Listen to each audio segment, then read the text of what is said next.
Welcome to the Baptist Chapel, Houston, Texas, uh, Houston congregation.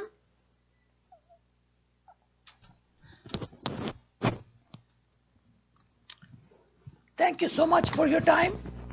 And today, the lesson for our talk is Simplify Life. Enjoy it more. When you simplify something with a formula, you enjoy it. Formula mean with the planning, you enjoy it. I still remember when I was in the high school and I didn't know mathematics much because I was not interested in. But when I appeared in all the exams, I did not appear in mathematics. I delayed it. But when the time came, it was the time to simplify my life. It was the time to simplify the mathematics in my life, trigonometry in my life, geometry and algebra in my life, so that I could understand the life properly. So today the lesson is simplify life, enjoy it more. The text for the lesson is, this should be your ambition to live a quiet life, minding your own business. 1 Thessalonians chapter 4 verse 11. Apostle Paul was a great writer. He was a very great writer. He was master of Greek and the Hebrew language. And the extract he took from these two languages, that is tremendous. That is what we see through his epistles. He tried to explain to his disciples how the church should be established. In the time of Romans, this one apostle, you can call him disciple if you want, but actually he is not a disciple. But if you call him disciple of Jesus, that's not a bad thing. But I would call him, he was more than a disciple. He was more than an apostle. He was a very rich-minded person who showed us how to walk the matrix of our faith. So in 1 Thessalonians chapter 4 verse 11 he says, this should be your ambition to live a quiet life, minding your own business. When you hear this text, do you think he's talking about individualism? No, my friends, he's not talking about individualism. Actually, he wants us to pay attention in our targets, in our goals, in our ambitions. How? By minding our own business. Mother Teresa explained it. She said, live simply so that others may simply live. Because if you live simply, others may simply live, because other people, they watch you, they copy you, they imitate you. You should know that you are part of the network that God has created in the universe by making you on his image. So other people, when they watch you, they copy you and they imitate you. So when you live simply, others may simply live too. If you can't explain it to a 6-year-old child, you don't understand it yourself. If you can explain to a smallest child, it means that you can understand yourself too. She also said, some people come in your life as blessings, but some come in your life as lessons. So, with the flux of time, many people would come to your life. Some will exit your life and they will teach you a great lesson. Some will enter into your life and they will bring great blessings. She said, if you judge people, you have no time to love them. My friends, as a good Christian, your duty is not to judge people with hate and with abhor, but your duty is to correct somebody. Your duty is to become a support for someone so that other people may learn from your life and they may simply live. Spread love everywhere you go. Let no one ever come to you without leaving happier. It should be your ambition that somebody who come to you, he should not leave you by becoming sad, but he should come into your life leaving you happier. Be faithful in small things because it is in them that your strength lies. This is what Mother Teresa said. If you are faithful in small things, automatically the bigger things will come under your feet. Furthermore, Albert Einstein, who was a Jewish scientist and he was a great writer too, he said imagination is more important than knowledge. When you imagine something, it means that you are building something in your conscious, in your soul. The important thing is not to stop questioning. Curiosity has its own reason for existing.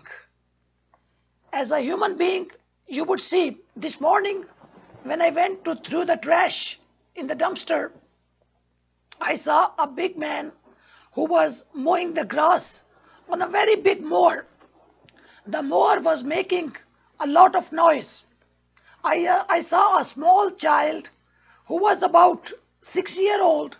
He was standing on the corner and he motioned me to stop. When I stopped, he asked me a question. He said, "What is your name?" I told him my name. And I didn't ask him his name, but he repeated his name. He said, "My name is Samuel." And I could see that he was trembling with the fear of the noise of the mower. So when I asked him, "Samuel, are you scared?" He said, "Yes." I said, "Why don't you go back to your home?" He said, "I want to see the mower." That is called rationality. That is called reasoning. This is the imagination of human beings. That is the reason Jesus said in John 1:1, "I am the Word. I am the Word that comes from the bosom of the God, bosom of the Father." So in Arabic language it says kalam. In Greek language it says logia. So when you simplify something, you try to solve it, you try to complete it so that it may not stay unresolved. You want to solve it. As you simplify your life, the laws of the universe will be simpler. Solitude will not be solitude. Poverty will not be poverty. Nor weakness, but it will become the part of your soul. And when it will become the part of your soul, this will show you and this will prove you that Genesis 1:27, that you are made on the image of God. Truth is ever to be found in the simplicity and not in the multiplicity, confusion of things. So truth is found in simplicity, in a small whisper, in a very light whisper. You remember when Elijah wanted to see God, wanted to meet God, he was waiting for the air to blow or the wind to blow, and he used to hear the whisper, a very small whisper. My friend, you have to solve your life. You have to simplify your life. Are you hearing that whisper? If you are not hearing that, open your ears, make a plan, and communicate with your Almighty God, and He would surely speak to you. What is my formula of simplification? I just would like to share with you. Maybe it's a strong one, or maybe it's not. Uh, but I would like to share with you that if you want to make up your formula, so that you can hear an example that I have. The first thing that I do in the whole day is, let's start from the evening. Early to bed, early to rise. That is my first thing. As my wife, Heather, she comes from her work, I and her, we both are ready to sleep. Capture the first thought when I get after sleeping for 8 hours or 9 hours or sometime extra. The first thing that I capture in the morning is the first thought. On that thought, I always work. Why? Because I believe that after relaxation, God is giving me a breeze of thought. He is speaking to me. Listen to the conflictions. First one, early to bed, early to rise. Second one, capture the first thought. Third one, listen to the conflictions. Number 4, the leverage. The force that you feel the whole day, the force on your conscious, on your soul that you feel and experience. Try to feel that. Try to imagine that so that you could understand life. Rest and rejuvenate. The last one is, most of the time in the evening, I journalize things. Here is my pad, and this pad, I write almost everything that I experience in the daytime. So that when I get the first thought in the morning, I try to compare that with it so that I could feel, where am I short? What do I have to do further? Because this life is very important. I understand the first years that I spent in my life, I was not a wise man. But with the passage of time, by going to the academia, I understand my teachers, how they talked, how they explained me the things, how they took care of the time. So this is how the simplification is.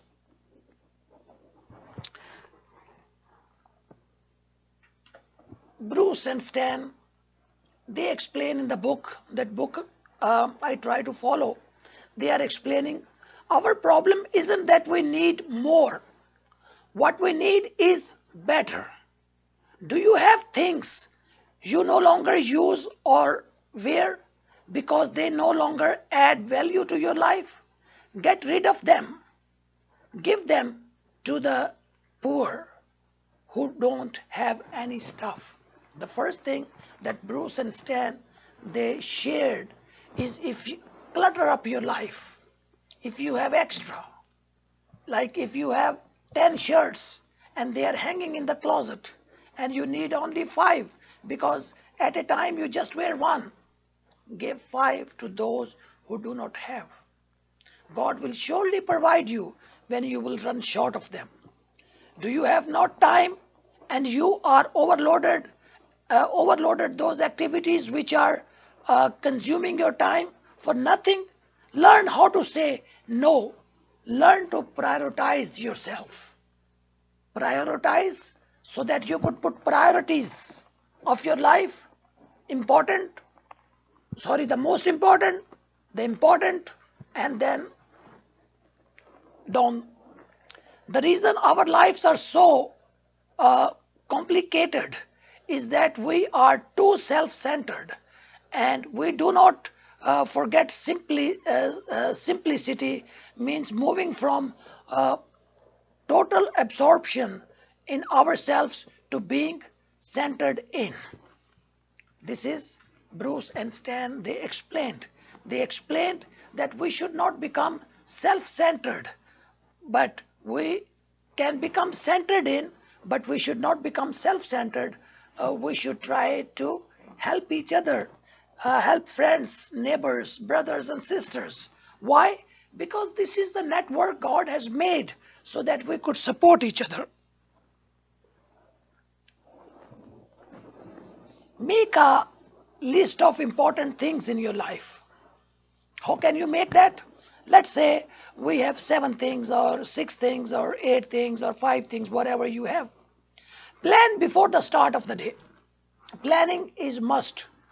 If you ever come to study in Europe or America, Australia, Canada, England, the first thing that you are going to learn in your life is planning.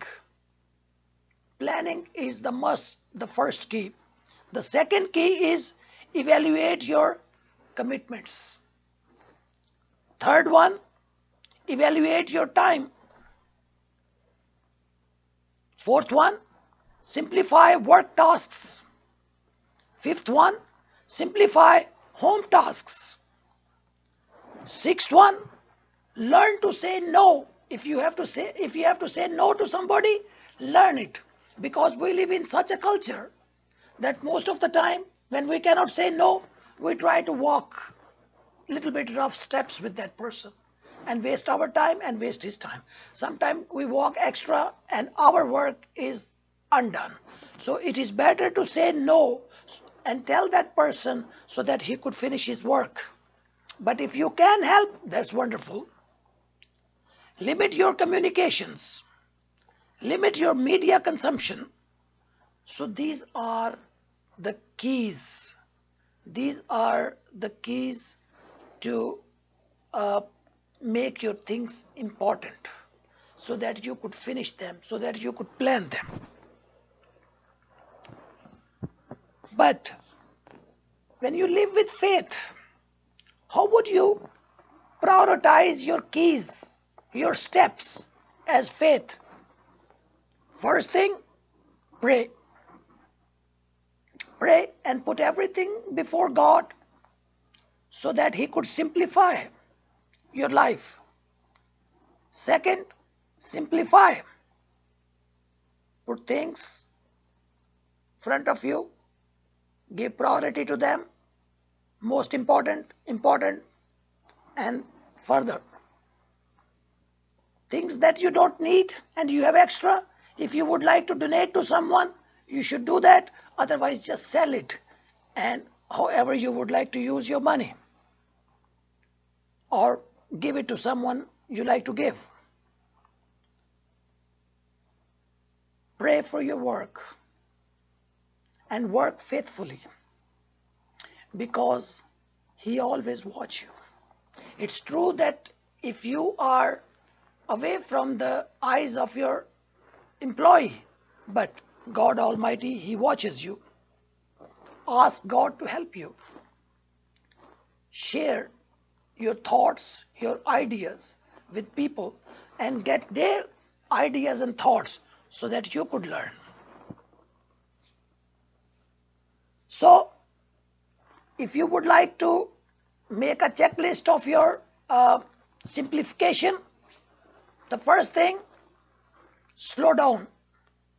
Slow down in your life. Do not run.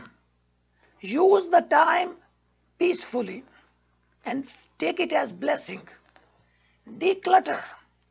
All that you have extra around you, extra around your table, in your bag where there are so many books, in your briefcase, just declutter them. Forget the small stuff. That is not important. Unimportant things, just forget them. Just do the important things. Own less. If you have more, weaker you will become. Embrace your own version of simplicity. Leave space in your diary saying, no, I cannot do it. If you can do it, that's wonderful. You can help somebody. But if you cannot do it, learn to say no. Live a debt-free life. Because when you have debts, you are always crumbling. You are always trembling with fear that you have to pay it. Spend time, get disconnected from things. Relax, rejuvenate so that you could understand. Because when you get relaxation, your mind get rest. Limit negativity. Whatever you have and you have to give it back, give back, so that you may not have burden. Another formula that Bruce and Stan, they explain in the book, that is appreciate simplicity. Why? Because when you would live simply, people will live simply by looking at you. Learn to have good time in little money. Number 3, satisfaction begins when comparison stops. 4, your need will always outweigh your energy. 5, the poor dream to be rich and the wealthy dream to be simple. Learn from the rich people. A lot of rich people, when they have extra burden, they try to declutter their life so that they could get light, so that they could simplify their life. Learn from them. The poor dream to be rich and the wealthy dream to be simple. Do not throw money at predicaments, but solve them without money. Solve them with your conscience. A lot of people, those who make money, they rely on money, but try to rely on your energy of your soul. If you can't afford it, you don't need it. Keep that in your mind. If you cannot afford something, you don't need it. Never let your yearning exceed your earning. Be satisfied with what you do.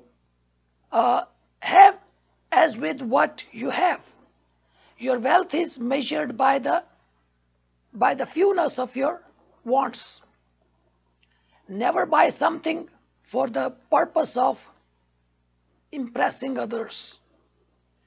Being deprived of something you desire is better than having something you despise. If you can live without it, go home and sleep on it. Forget it. Make it a lifelong goal to remove the clutter. What you bear, little resemblance to what you have. Back to the text. It was Rabbi Shaul of Tarsus. He said, this should be your ambition. It was from Thessalonian. He said, this should be your ambition, to live a quiet life. When you live a very quiet life, this is simplicity. To live a quiet life, minding your own business. When you mind your own business and you live a quiet life, that is simplifying your life.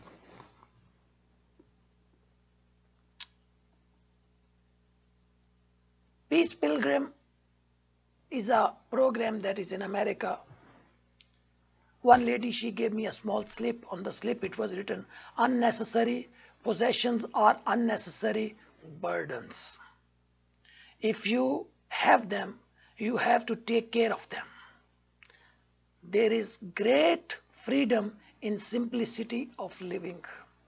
It is those who have enough but not too much who are the happiest. It was from Peace Pilgrims. Do not forget, my friends, to take care of yourself, take care of your friends, take care of your neighbors, take care of your brothers and sisters, take care of your parents, and take care of yourself. Because when you take care of yourself and you simplify the life, there gets celebration on heaven. Why? Because you are made on the image of God, and when you do those works, those tasks of creativity, your Creator feels happy. This was for today. Thank you so much for joining. Keep me in your prayers that I may fervently teach my lesson. A lot of time I do not prepare and I feel a little scared of you because I know you are intelligent and intellectual people in the 21st century. So keep me in your prayers. Keep my wife Heather in your prayers. And keep me in your prayers that whatever God has for me, He may reveal it to me, and so that I may humbly do the task of my life to simplify my life. Thank you so much, and you take care, my friend, and God bless you.